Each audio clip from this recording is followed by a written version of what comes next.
அண்ணா வணக்கண்ணா. வணக்கம்ண்ணே. உங்கள் பேர் என்னண்ணா? என் பேர் கிருஷ்ணமூர்த்திண்ணே. நீங்கள் இப்போ என்னென்ன ஆடுனா நீங்கள் வச்சுருக்கீங்கண்ணா?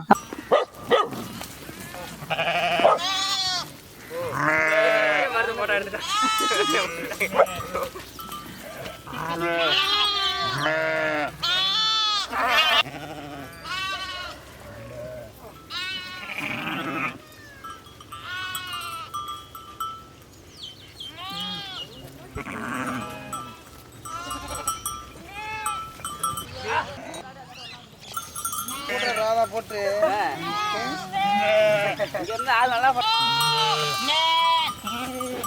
அதுதானே வச்சிருக்கேன். இப்போ நீங்கள் எந்த ஊர்லண்ணா இருக்கீங்க? நாங்கள் இருக்கிறது வந்து இப்போ திருச்சி மாவட்டம் தானே, சேருகுடி.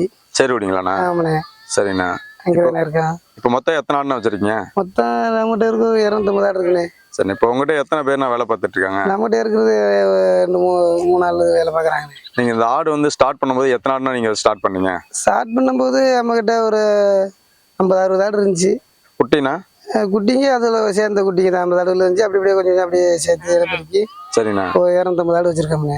இப்போ இந்த ஆடு நீங்கள் எங்கெல்லாம் மேய்க்க விட்டு போயிருக்கீங்க? நாங்கள் வந்து இப்போ திருச்சி மாவட்டத்தில் இருக்கோம்னா நீ அடுத்து இப்போ பெரம்பலூர் போவோம். சரிண்ணா. அப்படியே தொழுதூர், திட்டக்குடி, அப்படியே அரியலூர் வச்சு அங்கிட்டு வருவோம்னா அப்படியே புள்ளம்படி லாஸ்ட்டாக வருவோம். சரிண்ணா.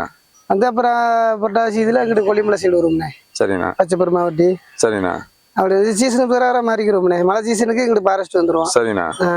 வந்துடுவோம். இப்போ உங்களுக்கு ஒரு ஆட்டுக்கு எவ்வளோ தண்ணி தேவைப்படுது ஒரு நாளைக்கு? தண்ணி வந்து ஆடு இவ்வளவுன்னு சொல்ல முடியாதுண்ணே. சரிண்ணா. ஒரு ஆடு ஒரு நாளைக்கு 5 லிட்டர் கூட குடிக்கலாம். வெயில் காலத்துக்கு கொஞ்சம் கூட குடிக்கும், பனி காலத்துக்கு கொஞ்சம் கம்மியாக தான் இருக்கு. சரிண்ணா. வெயில் காலத்துக்கு கொஞ்சம் தண்ணி அதிகமாக தேவைப்படும். இப்போ தண்ணி மழை பற்றாக்குறனால இப்போ தண்ணி கிடைக்கல. ஃபாரஸ்ட் எல்லாம் இப்போ தண்ணி விலைக்கு வாங்கி விட்டுக்கிட்டு இருக்கேன். ஆமாம். இப்போ நீங்க இப்போ நிறைய பேர் தரையாடு வளர்க்குறீங்க நீங்களாம். இப்போ ஒரு சில பரணி மேல ஆடு வளர்க்குறாங்க. இப்போ அதுக்கு என்னென்ன வேறுபாடு இருக்கு? பரணி மேல வளர்க்குற ஆடு வந்து அது கைத்தீனி கொடுத்து வளர்ப்பாங்கண்ணே. அது தீவனம் இயற்கையா வளர்த்து இது செய்யறாங்கண்ணே. நாங்க வந்து தீவனம் கைத்தீவனம் கிடையாது. அது எங்க மேவு இருக்க சீசன் மாறிக்கிடுவோம். அப்படியே மேவு இருக்கிறவங்க அவங்க ஆடு கம்மியா வச்சிருப்பாங்க, 20-30 வச்சிருக்கனால அவங்க செய்வாங்க. நம்மளுக்கு 200-300 ஆடு இருக்கிறனால அந்த தீவனம் மட்டும் கட்டாது. மேச இருக்கிற பக்கம் ஓட்டி போய் மேய்க்கிறோங்க. இப்போ இந்த தொழில உங்களுக்கு ஏதாவது சிரமங்கள்லாம் இருக்காண்ணா? சிரமங்கள் இருக்கத்தானே செய்யுது. மழை சீசன் இல்லையா, மழையிலன்னா ரொம்ப சிரமப்படுறான். எந்த மாதிரி பிரச்சனைலாம் இருக்குண்ணா உங்களுக்கு? வந்து மழை சீசன்ல ரொம்ப அந்த ஆடுகளுக்கு சீக்கு அதிகமா வருது. அதுக்கு தகுந்த மாதிரி மாசம் ஆனா 6 மாதம் 1 மாசத்துக்கு ஒருக்கா அது மருந்து வாங்கி கொடுக்கணும். அப்புறம் கொஞ்சம் மழை சீசன் இப்ப எல்லாம் ரொம்ப மேவு கம்மியா போயிருச்சா, சீசன் தகுந்த மாதிரி மாறிக்கிற மாதிரி இருக்குண்ணே. சரிண்ணா. ரொம்ப இழப்பீடு தான் வருது. ஆமாண்ணே. சரிண்ணா. இதுல உங்களுக்கு சராசரி ஒரு மாசத்துக்கு எவ்வளவு லாபம் கிடைக்கும்? சராசரி மாச கணக்கெல்லாம் சொல்ல முடியாதுண்ணே. வருஷத்துக்கு இதை போக நம்மளுக்கு 3 போக ஆளுநர் கொடுத்த போக வருஷத்துக்கு இதை கிடைக்கும்ண்ணே. அப்படிங்களா? ஆமா ஆமா ஆமா. சரி. இப்போ இந்த ஆடு எல்லாம் நிறைய நோய் வருது அப்படின்றாங்க. நோய் நீங்க மருந்தெல்லாம் எப்படி கொடுக்குறீங்க? டாக்டர் ஓனா வச்சிருக்கீங்களா? டாக்டர் எல்லாம் கிடையாது. நாங்களா வந்து நாட்டுக்கு நெசிக்கும் தெரிஞ்சிரும்ண்ணே. அதை வச்சு நாங்க மெடிக்கல் போய் வாங்கி வந்து 3 மாசத்துக்கு ஒருக்கா பூச்சி மருந்து கொடுப்போம். அப்புறம் அதுக்கு இடையில ஆடு இழப்பாடுகளுக்கு சத்து டானிக்கு வாங்கி கொடுப்போம். தடுப்பூசி எல்லாம் அது கரெக்டா கொடுக்கணும்ண்ணே. பிபிஆர், ETT அது வந்து மாசத்துக்கு 6 மாசத்துக்கு ஒருக்கா கொடுக்கணும்னு. தடுப்பூசி வந்து 6 மாசத்துக்கு ஒருக்கா போடணும். பிபிஆர் ஒரு வாட்டி போட்டா போதும். சரிண்ணா. ஒரு வருஷம் தை மாசம் போட்டோம்னா அடுத்த தை போடலாம் பிபிஆர்.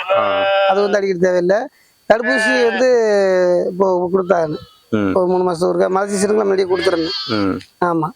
இப்போ இந்த மாதிரி சீசன்லாம் உங்களுக்கு ஓகே தான். இப்போ பார்த்தீங்கன்னா மழை காலத்தில் ஃபுல்லாகவே உங்கள் ஆடு வந்து நனைய ஆரம்பிச்சிடும். நிறைய நோய் வாய்ப்பு. அதுக்கெல்லாம் நீங்கள் என்ன முன்னேற்பாடு பண்ணியிருக்கீங்க? முன்னேற்பாடு வந்து முன்னக்கூடிய அது 1 மாசத்துக்கு முன்னாடியே தடுப்பூசி எல்லாம் போட்டுருவோம். போட்டுட்டு அது பிற்பாடு தடுப்பூசி போட்டாலுமே வந்து அது வரத்தையும் செய்யுது. வந்தாலும் அது அப்புறம் அந்த அறிகுறியா ஒரு நாள் இன்னைக்கு வர நாளைக்கு போட்டோம்னா அந்த தாக்கு பிடிக்குது இல்லை. உடனே போட்டா அந்த தாக்கு போய் காப்பாற்றலாம். ஒரு நாள் 2 நாள் சென்று போட்டோம்னா அந்த ஆடு முத்திக்கிறது காப்பாற்ற முடியுது. காப்பாற்ற முடியல. நிறைய இழப்பீடு வருது. அதுக்கு முன்னேற்பாடா நீங்க இந்த மாதிரி செட் எல்லாம் போடலாம்ல? செட்டு போட்டிருக்கோம்ண்ணே. செட்டு போட்டிருக்கேன். கொட்டாய் தான் தார்பாய் போட்டிருக்கேன். போட்டு இருந்தாலும் அது பகல்ல நனைஞ்சு வருது. உடம்பு எந்த அளவுக்கு மேய்ஞ்சி வருது அந்த ஆடு ஓரளவு தாங்குனே. கொஞ்சம் மேய்ச்ச கட்டா இருந்தா அந்த ஆடு தாங்க மாட்டேங்குது. ஆமா ஆமா ஆமா. நீங்க இப்ப கிட்டத்தட்ட எத்தனை வருஷமா ஆடு மேய்ச்சிட்டு இருக்கீங்க? ஆடு வந்து கிட்டத்தட்ட நானே ஒரு 25 வருஷம் வச்சிருக்கேனே. ஓகேண்ணா. ஓகே. ஆமா. எப்படி இந்த ஆட்டு தொழில் உங்களுக்கு ஆர்வம் வந்துச்சு? எனக்கு ஆட்டு தொழில் வந்து சின்னதுல இருந்து ஆர்வம்ண்ணே. நீங்களா இல்ல உங்க பூர்வீகமா இதான் இல்ல பண்ணிட்டீங்க? புரியுமா, நான் வந்து அப்பா இல்ல, நான் சின்னதுல இருந்து மாமாட்ட ஆடு மேய்ச்சேன். ஆ. மாமாட்ட ஒரு 5 வருஷம் மேய்ச்சிட்டு அப்ப நான் அவரை விட்டு பிரியல, ஒரு 50 ஆடோட பிரிஞ்சு. அவர் உங்களுக்கு 50,000 கொடுத்து பிரிச்சு விட்டாரு. ஆமா, வாங்கி விட்டுருந்தேன். ஆ. வாங்கி விட்டு நான் அவரை விட்டு பிரியல, ஒரு 50 ஆடு பிரிஞ்சு அது பிற்பாடு ஆடு சேர்த்து ஆ. ஏமாட்டு ஒரு 200 300 ஆடு இருக்குண்ணே. இப்ப நீங்க எந்தெந்த ஊர்லாம் ஆடு இப்ப ஆடு வந்து இப்ப அடுத்து திருச்சி மாவட்டம் அங்கிட்டு தொழுதூர் போவோம். சரிண்ணா. இப்போ அப்படியே தொழுதூர் திட்டக்குடி ஆ. அப்படியே வந்துருவோம். அரியலூர் மாவட்டம் அங்கிட்டு வந்துருவோம்ண்ணே. இது புண்ணா ஆ. அப்படியே அப்புறம் கொலக்கானத்தான் கண்ணனூர் மால்வான்னு சொல்லி இப்படியே இதோட வந்துடும். புல்லாம்படி போவோம் லாஸ்ட். இப்ப நீங்க தமிழ்நாடு மட்டும் தான் மேய்ச்சிருக்கீங்களா இல்ல ஆந்திரா கர்நாடகா போய் இல்ல மேய்ச்சிருக்கீங்களா? தமிழ்நாடுக்குள்ள தானே இருக்கேன். இங்க தமிழ்நாடுக்குள்ள தான் ஆடு ஆமா மேய்ச்சிருக்கீங்க. ஆமா, ஆந்திரா கர்நாடகாலாம் போகலண்ணே. போகல. ஆமா ஆமா, திருச்சி அங்க மாவட்டத்துல எல்லா மாவட்டத்துல மாலு இருக்காங்க. தேனி, கம்பம், ஆ. இங்கிட்ட தூத்துக்குடி எரி இருக்காங்க. ஓ. இங்கிட்டு கடலூர் மாவட்டம் மெட்ராஸ் ஒட்டி இருக்காங்க மாலுங்க. எல்லா மாவட்டத்திலயும் மாலு இருக்காங்க. எல்லாமே ஆடு மேய்க்க தான் தொழில். ஆமா ஆமா நீங்க பூர்வீகமா அந்த ஆடு மேய்க்க தான் உங்க ஆமா தொழில். ஆமா, பூர்வீகமா ஆடு வச்சிருக்கேன். ஆ. நம்ம காலத்தோட பசங்க எல்லாம் இப்ப படிக்க வச்சுட்டு அவங்க எல்லாம் வேற இதுல, நம்ம படிக்கல, சின்னதுல இருந்து ஆடு மேய்ச்சிட்டே இருந்தேன். ஆ. அதனால அந்த தொழில் நம்மளோட வச்சிருக்கோம்னே. சரிண்ணா. இப்ப உங்க குழந்தைங்களாம் நீங்க விட்டு வந்துட்டீங்க, அவங்கள யாருன்னா பாத்துக்கிறீங்க? இப்போ அவங்க வீட்டுக்காரம்மா பாக்குறாங்கண்ணே. வீட்டுக்காரம்மா மட்டும் அங்க இருக்காங்க. அவங்க இப்ப பசங்களை படிக்க வச்சுக்கிட்டு ஆ. பாத்துக்கிட்டு இருக்காங்க. நாங்களா சமைச்சு சாப்பிட்டுக்கிட்டு அந்த ஆடுல பாத்துக்கிட்டு இருக்கோம். நீங்க போறதுனா எப்ப போயிட்டு வரீங்க ஊருக்கு? நாங்க விசேஷம் நல்ல இடத்துக்கு போயிட்டு வருவோம் அடிக்கடி. ஆ. இப்போ நல்ல இடத்துக்கு விசேஷம்னா ஆள் இருக்காங்க, பாத்துட்டு சொல்லிட்டு போயிட்டு வந்துடும். ஓ. ஆமா ஆமா ஆமா. இப்போ உங்க ஆடை வந்து நீங்க ஆடு கண்ணுல வைப்பீங்களா கிலோ கண்ணுல வித்துட்டீங்களா? நாங்க வந்து கிலோ எடெல்லாம் போட மாட்டோம்னே. ஆ. ஒரு கணிப்பு தான், இந்த ஆடு ரேட்டு போகணும் கணிப்பு தான் வச்சுதான் கொடுக்குறது. ஆ. ஆமா ஆமா ஆமா. இந்த ஆடை நீங்க சந்தையில கொண்டு போய் வைப்பீங்களா? இல்ல நீங்க இல்ல, நேரடியா வியாபாரியே வந்து வாங்கிட்டு போவானே. இங்க வந்து சந்தைக்கு நான் கொண்டு போக மாட்டேன். ஆ.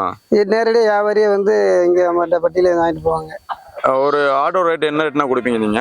ஆடு ஒரு ரேட்டு வந்து வளப்பாடுலாம் ஜோடி 25,000 போகுதுண்ணே. சரிண்ணா.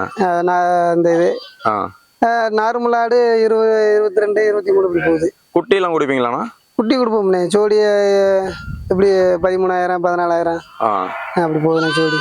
குட்டியை பொறுத்து போகுதுண்ணே. குட்டியை பொறுத்து. ஆமாண்ணே. இப்போ கெடா ஆடுனா என்ன ரேட்னா கொடுப்பீங்க? கிடாயெல்லாம் வந்து இப்போ நாங்களாம் மெட்ராஸ்லேயே வாங்குறோம்ண்ணே. ஆந்திரா கிடாயெல்லாம் அங்கே மெட்ராஸில் போய் தான் வாங்கி சேர்த்துருக்கு கிடாயெல்லாம். கிடா வந்து கொஞ்சம் குட்டை குட்டியாக இருக்குன்னு மெட்ராஸ்ல வாங்கிட்டு வந்துருக்கேன். அது நோம்பு போய் வாங்கிட்டு வருவான். ஆ. அங்கெல்லாம் கிடாயை பொறுத்துனா ஒரு கிடா 50,000 60,000 ஒரு கடை 50,000 50 60,000 வாங்கிட்டு வந்துருக்கேன். நம்மகிட்ட அந்த மாதிரி 60,000 50,000 கடை இருக்கா? இருக்குண்ணே. இதுல இல்லண்ணே, நம்ம பட்டி அங்க இருக்குது வாங்கிட்டு வந்துருக்கேன். இருக்கு இதுல இருக்கு, அந்த பட்டியில இருக்கு. அப்படிங்களா? இருக்கு. சரி வாங்க அதுல போய் பார்ப்போம். என்னண்ணே? அதுல போய் பார்ப்போம். அதுல இருக்கு. இப்ப ஆடுகள்லாம் பார்த்தீங்கன்னா கவர்மெண்ட்லயே சப்சிடி கொடுக்குறாங்க, லோன்லாம். அது மாதிரி நீங்க பண்ணி பெரிய செட்டு போட்டே நீங்க ஒரு சில இடத்துல 2000 3000 ஆடுலாம் வளர்க்குறாங்க, பசு தீவனம் கொடுத்து அந்த மாதிரி நீங்க பண்ணலாமே. அது பண்ணலாண்ணே. நம்மளுக்கு அந்த மாதிரி இட வசதி வேணும்ண்ணே. இப்போ ஒரு இடத்துல வளர்க்குறாங்கனாக்கா அந்த மாதிரி ஒரு 4 5 ஏக்கர் 10 ஏக்கராச்சும் வேணும். அதுல வந்து மோட்டர் செட்டு தண்ணி வசதி வேணும். அந்த ஆட்டுக்கு வந்து அவங்க பல தீவனங்கள் வளர்க்குறாங்க, வளர்த்து அதை மிஷின் நறுக்கி போட்டு செய்யறாங்க, செட்டு போட்டு செய்யறாங்க. நம்மளுக்கு அந்த மாதிரி போட்டு அது செய்ய வசதி பத்தாதுங்க. வசதி பத்தாது. பத்தாது. இதுதான் உங்களுக்கு பிடிச்சிருக்கு. ஆமா ஆமா ஆமா. உங்களுக்கு சராசரி ஆண்டு வருமானம் எவ்வளவு கிடைக்கணும்? சராசரி ஆண்டு வருமானம் வந்து செலவு ஏதோ ₹1 தானே மிஞ்சும். ஒன்றும் கம்மியாக தான் மிஞ்சும். கம்மியாக தானே மிஞ்சுது. ஆமா ஆமா ஆமா. ஏன்னா ஆள் கூலி மருந்து செலவில் மெடிசனே ஆட்டுக்கு வந்து எது எடுத்தாலும் மெடிசன் தான் அதிகமாக செலவு. மெடிசன்ல ரேட்டு கூடிருச்சு. இப்போ மருந்து இப்போ டராமிசெல்லாம் 100 30 ரூபாய்க்கு 25 ரூபாய் இருந்தது, இன்னைக்கு அதே 50 ரூபா வந்துருச்சு. எல்லா மருந்து கொண்டதுனால மருந்துவே ஒரு அமௌண்ட் ஆயிருது. ஆமா ஆமா ஆமா. சரிங்கண்ணா, உங்களோட டைமை எங்களோட ஷேர் பண்ணது ரொம்ப நன்றி. ரொம்ப நன்றிண்ணே. சரிண்ணா.